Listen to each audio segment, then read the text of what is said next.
How do you stop sharing reels from Instagram to Facebook? So hello guys, welcome back to my YouTube channel. In this quick tutorial, I'll be showing you how to stop sharing reels from Instagram to Facebook.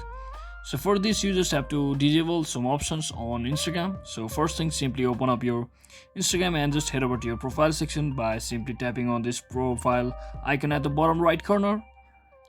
So once you're inside here, just tap on this three hamburger icon over here, and from over here what you can do is just click on the settings or account center under your account section. So simply tap on it. So once you tap on it, you'll be seeing the profile section and sharing across profiles. So simply tap on this sharing across profile option. So from over here, just select your current Instagram. So once you select your current Instagram, so as you can see, the automatically share button has been enabled for both posts and stories. So you can just click on this disable.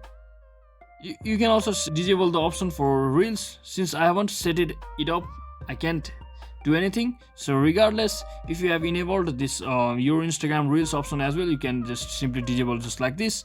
And that is exactly how you can easily stop sharing reels from Instagram to Facebook. So I hope this video was helpful guys. If it was, don't forget to like and subscribe to channel. See you on the next one.